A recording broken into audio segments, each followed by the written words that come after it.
Welcome to Well, That Just Happened. I'm your host, Cody Spence. And I'm your co-host, Mark Hawk. This is a podcast about, do you want to tell them, Mark? Yeah, so this is a podcast that takes a look at news stories from around the world. Some that shock us, some that have us asking what just happened, and some that we just found interesting. So if you like the show, please subscribe and leave a review. We're on YouTube and any other podcast platform. And with that being said, all that's left is, let's see what's happening this season. Okay, figured I'd start this episode off with it's a shorter story, but I like where it's going. Oh, fantastic. Oh, yeah. Okay. So, an India man beheads his wife after an argument. Then he carries her head to the police station. What? Yeah. So, it happened at 7:30 a.m. Okay. He accused his wife of cheating in an argument, then cut her head off with a sharp weapon. And there's a video of the man walking to the police station carrying her head. And for some reason, they did a forensics test to, find out what happened. To make sure it's the right one? Yeah, well, but yeah, there's a video that surfaced of the man. Yeah, he just, cut her head off and knew he was going to get caught. So, yeah, he walked to the police station with her head in his hand. Was it in a bag? Nope. So he's just carrying her by the head? Pretty much. By the hair? Just, yep. Just carrying like a willy-nilly backwoods pallbearer. I'm pretty sure he was walking to the police station with a smile on his face saying, that bitch cheated and got caught. That is one of the most disturbing things I've ever heard in my entire life. Well, it's India, man. You don't mess with your man there. In them foreign countries, I don't know if it's still that way, but it used to be a woman had to walk behind her man. Like, yeah, you don't walk beside him. You don't walk with him. You walk behind. Know your place. That's the way they feel. I didn't say that's the way I felt, so don't give me that look. Okay. All right. You're so full of I shit. know. So this one's from Chicago.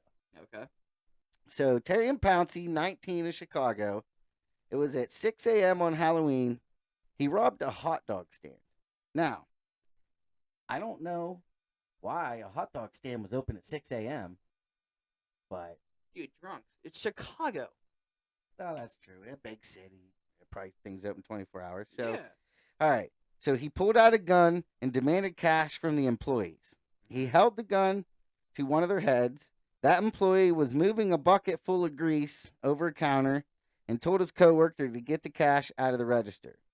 When they were handing over the money and their wallets, the bucket tipped and the money went flying.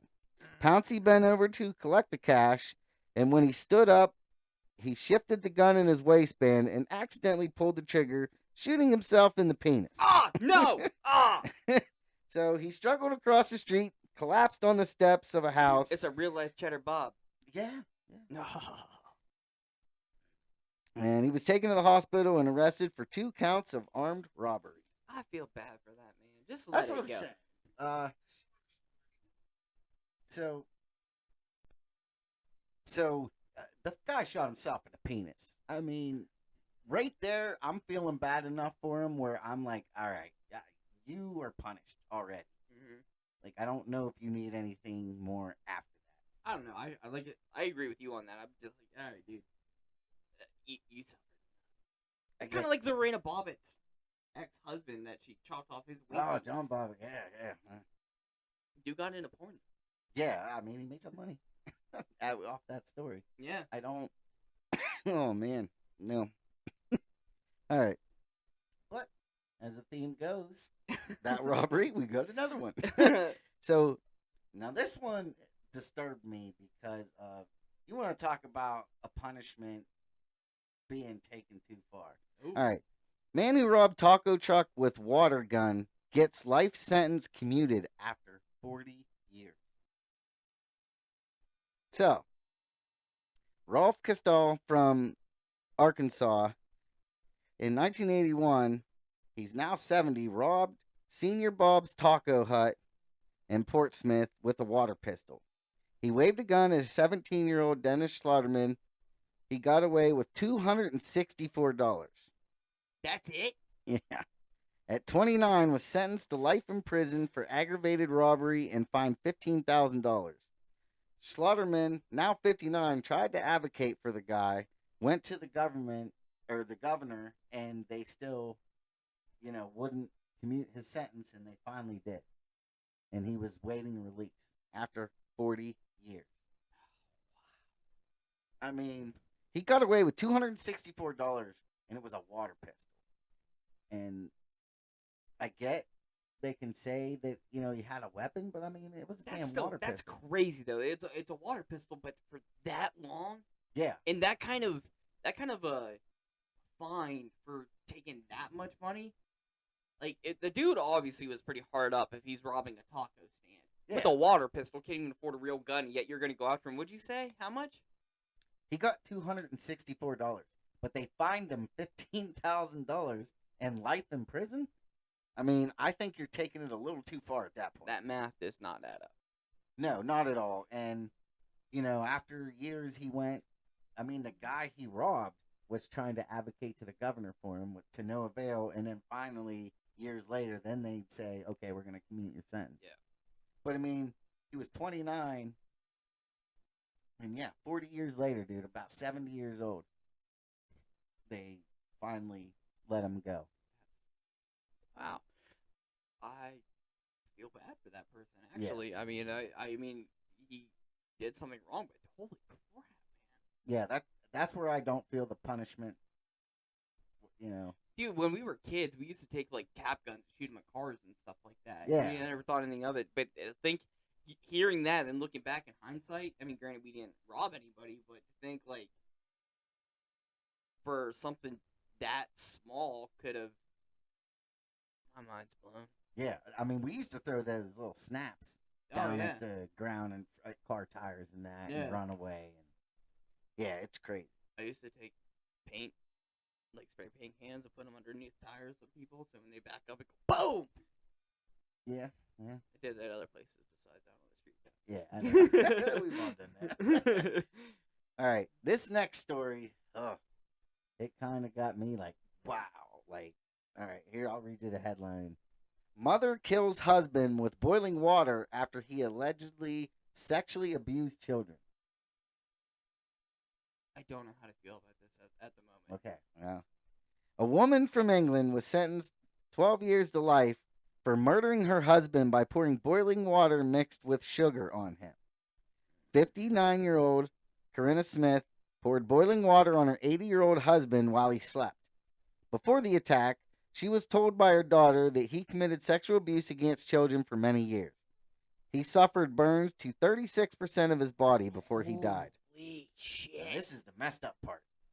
The sugar in the water made it worse because it becomes thicker and stickier and it sinks in your skin better. Oh! She was initially charged with grievous bodily harm, but after his death, then they charged her with murder. Oh my! I don't. Okay. But in researching it, it didn't say whether he actually, did the sexual abuse. Yeah. It was alleged. Like, she didn't even confront him. She waited till he slept and poured that on him. And yeah, it said that sugar, as it's boiling, goes into your skin. Can you imagine getting woke up like that? And being in that much pain and then eventually succumbing to it and dying? Over an allegation that, she didn't even wait to see if it was true. She just killed him. I'm like speechless because, like you said, it's an allegation. That's the crazy part. The fact that it's an allegation and that there's no evidence. There's going to be no trial. There's whatever. I hate to say it, but kids can say a lot of messed up things. Now, this child was older, because she was 59, so it was an adult child saying it. But it's one of those things of like, there's all different kinds of psychological makeup of people out there, and it could have been, this person had a big fight, blah, blah, blah, blah, blah, angry at the person, whatever the reason being, and could have just said that. And there's no No investigation, no trial, no anything. Just instantly jump to murder. Like, I mean, we all say it. You know, if anybody touches my kid inappropriately or whatever, like I'm going out guns blazing. You know, everybody kind of has that that that feeling. But to go about it in that way. Yeah, to boil water and sugar, like. I never knew the part about the sugar until I read that. That's terrifying. Yeah, it is. That's sociopathic. Oh, definitely. And that's where, I don't know. I mean, she is sentenced to 12 years to life. I'm leaning towards life. Oh, absolutely. With the sugar and all that. And I mean, that kind of knowledge. You just said you didn't know about it. I know I didn't know about it. I guarantee she researched it. That's what I'm saying. Guarantee it. So that's premeditated. Premeditated murder. I mean, that's horrible and a very bad way to kill somebody. But after, that story, I figured we'd lighten it up a bit. And this one I think you'll enjoy. Okay. So, there's an unknown man is calling libraries to masturbate to a court case. So, what happens is, I'll tell you. So, he calls to ask about the Brady v. Maryland case of 1963.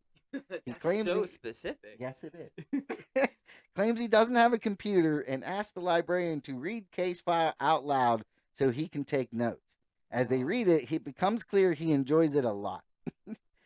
And he's slow stroking the sea. Yeah, he's called several libraries, and the FBI hasn't been able to catch him and locate him. And the serial tugger. And the weird part is the case is about two men who were sentenced to death for a 1958 first-degree murder of an older man. Only significance is the prosecutor must hand over evidence to exonerate a defendant. So it wasn't even any kind of sexual case and all that. And he makes comments to the librarians, like, about the evidence and all that in a sexual manner. And yeah, he masturbates to it. And, they've said, like, he's called multiple libraries. Multiple librarians have said you can tell that the guy's enjoying himself. And yeah, the case is pretty much just saying you got to hand over evidence if you're a prosecutor, if it exonerates the. This is amazing. I want to hear this phone call. Yeah, I tried to look for that, and I couldn't find any. I do. I really want to hear I want to hear the phone call. I want to hear the dialogue. Like, I want it. Like, in my mind, I'm thinking of just like, yeah, read that line. Whoa, whoa, whoa, whoa. Wait, baby, you skipped the line. Take it back. Take it back. He'll say, come on. Oh yeah, like, he'll make sexual references. Talk slower. Let me get on this. But yeah, they said that you can tell he enjoys himself as he's asking these librarians to read that court case aloud. Oh, that's messed up. It's fantastic, but it's messed up. Yeah, well, that's what I said. I wanted to end it on a lighthearted note, and I figured you would enjoy that people actually are out there doing weird stuff like that. That makes me reevaluate how I feel about librarians. I mean, to me, I think the librarian looks sexy, but... Well, yeah, but I mean, like, that to me kind of gives them a little bit more of, like, respect. Like, they got to deal with that. That's weird. So yeah, that's even librarians have to deal with perverts. I mean... Yeah, I wouldn't ask him to read in a court case. I'd be asking him to, like, read me that magazine article from Hustler. Yeah, or something. Yeah. Read it slow, provocatively. Giggity. Okay, so for my stories this week, the first thing that I have is, you ever been in a situation where you just become so overcome with passion that you need to kiss your lover? I mean, yeah, but I don't know. Yeah, I guess. Have you ever, you have sex in public, or maybe not in public, but maybe where you shouldn't. You just kind of have that feeling. All right, you get that primal urge every once in a while, where you just kind of like you're like, I'm in. Yeah. I get it. What about damaging business property in the process? Okay, I haven't done that. Okay. Maybe my own property. So what I have this week is, I'll just read you the headline. I can only laugh. Montreal barber seeks kissing couple who smashed their storefront window. So in Toronto, the owners of the Montreal barbershop that had its glass broken by a couple in the throes of passion wanted to find the pair to make sure they weren't injured. So what had happened was this couple, they were just walking along. They kind of went, you got those kind of glass.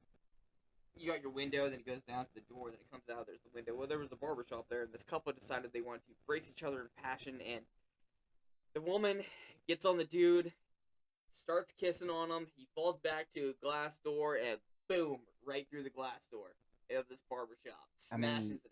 You think she would have had to really throw herself at him in order to smash a window? So, yeah. So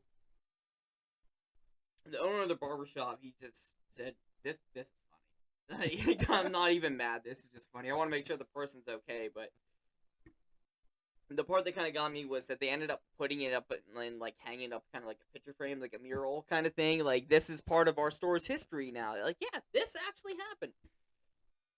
I mean, at least they took it well. Yeah. Because, most people, your window breaks, you're really mad and, all salty about it, and they're just like, it's kind of funny. Yeah. I mean, that's cool on their part, and also at the same time, like, we all know things happen, and, I mean, anybody can sit there and think about a time where they were in the throes of passion and something went horribly wrong. Oh, yeah. Like, yeah, break your chair, break your bed, and have a cat rub up against your leg. Whoa. Outside. Actually, the first time, me and the wife ever tried, we were in the woods, and we're start going to town, and this stray cat comes along, starts rubbing up against my leg as I'm trying to get down. Whoa. Awkward. Oh, I can imagine. All right, so the next story I have you ever? I'm really curious to know the answer to this question because I know what my answer is. Have you ever wanted to act out a movie scene? Oh, definitely. Absolutely. Everybody does. Yeah. There's like this really cool superhero movie. You're like, oh, I can do this. Or you watch like Ocean's 11 or whatever. You're just like, yeah, or Fast and the Furious. I can do this. Well, what if you do that with a loaded handgun? Oh, no. This story, I just love it. All right, so headline: Fulton woman pleads guilty for shooting boyfriend while acting out movie scene. Oh man! The woman accused of killing her boyfriend while acting in a movie scene pled guilty on Friday. Kalisha Marie Peterson, she's 40, of Fulton, pleaded guilty to involuntary manslaughter in the first degree. David Dalton died of a single gunshot wound to his head on March 2019. So, I'm going to ask you, because there's not a lot of detail to this story. The main reason that I want to put that in there is primarily just because of what we just said. But if you're trying to guess what movie she's acting out, what movie are you going to guess? To keep handgun in mind. And shooting her boyfriend. Yes. I have no idea.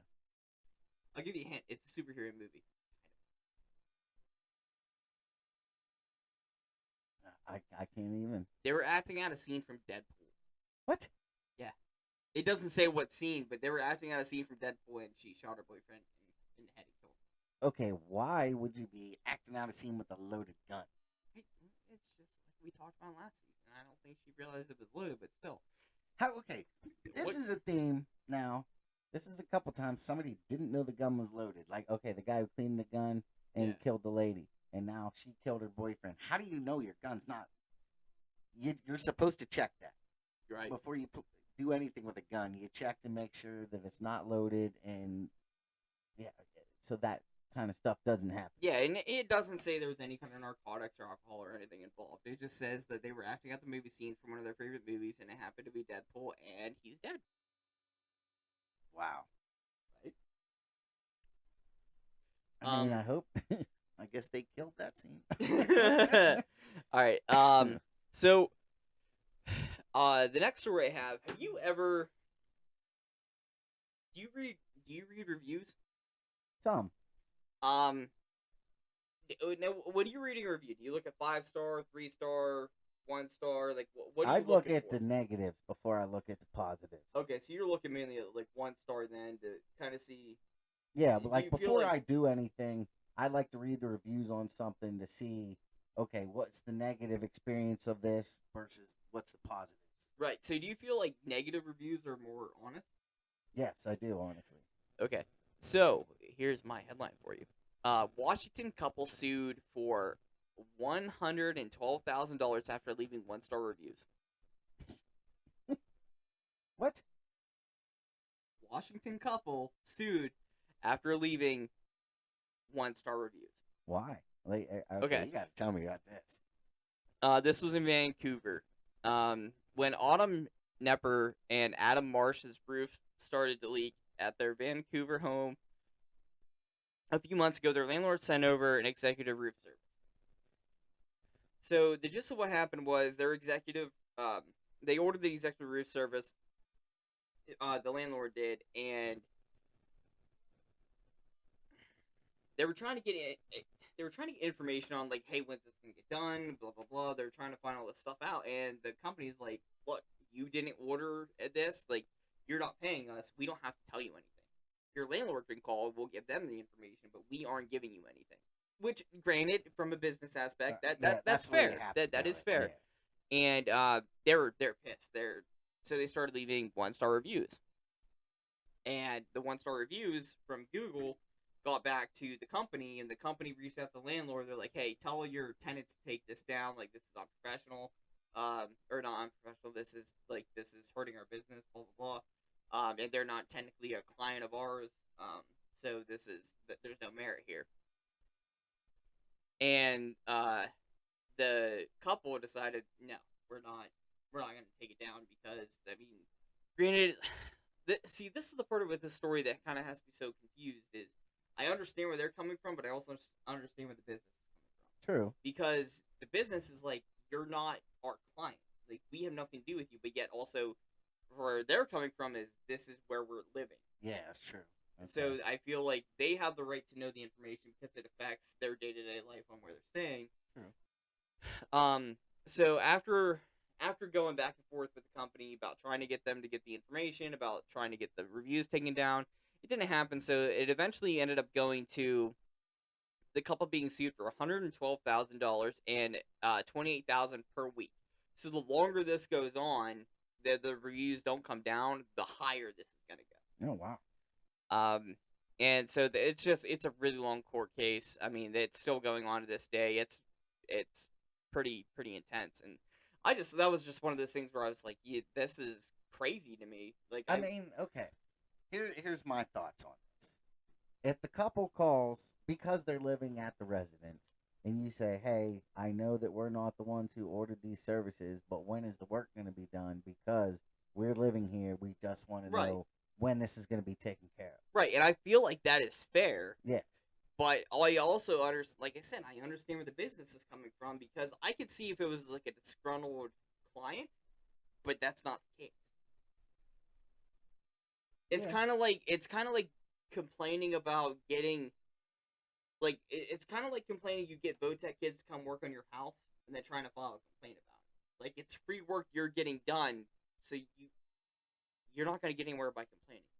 No, and the thing is, like, if they would have went about it, I guess, the right way. Like, for me, if they say, okay, you have to call your landlord because he is our client. Yeah. We can't really give you the information. You call your landlord. Yeah. Now, if he won't talk to you and that, I mean, I don't know. I guess I don't understand whether, I mean, if the work's not getting done and there's a leak in the roof or whatever and your shit's getting ruined, yeah, I'm going to be a little miffed. Right. So I guess I could see it from both sides. And that's one of the things about that story is it's easy to see both sides of it. And so my last one that I got, it has to do with the theme that I'm doing for this season. Another traffic stop.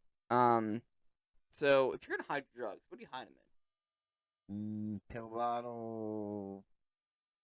Like, some of them cars have like the center console thingy, like where you can remove the one piece and stash it inside the car. Yeah.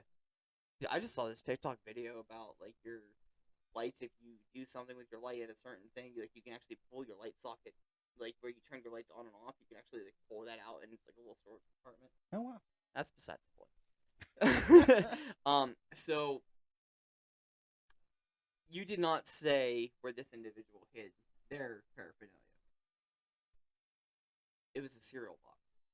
Oh, yeah. Okay. Oh, you're talking in the house? Or no, they took it in the car with them? Yeah. Troopers discover a cereal box full of heroin during unrelated traffic stop.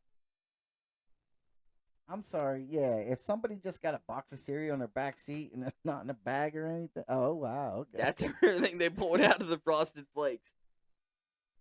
I mean, yeah, if you just got a cereal box chilling in your car for no reason. Well, let's dive into that because doesn't make a lot of sense. Shelburne, Massachusetts. When Massachusetts State Police troopers searched the vehicle during a traffic stop last week and discovered a cereal box, they didn't find a prize inside when they opened it. Instead, they found thousands of bags of heroin. I mean, it depends on who you are. That could be a prize. Police said one of the troopers initially pulled the car over after noticing auxiliary lights were improperly illuminated and it had an eligible handwritten temporary license plate. When the trooper asked the driver for his license and registration, he handed over an expired Vermont license. So this person is doing everything wrong right from the jump. Oh, yeah.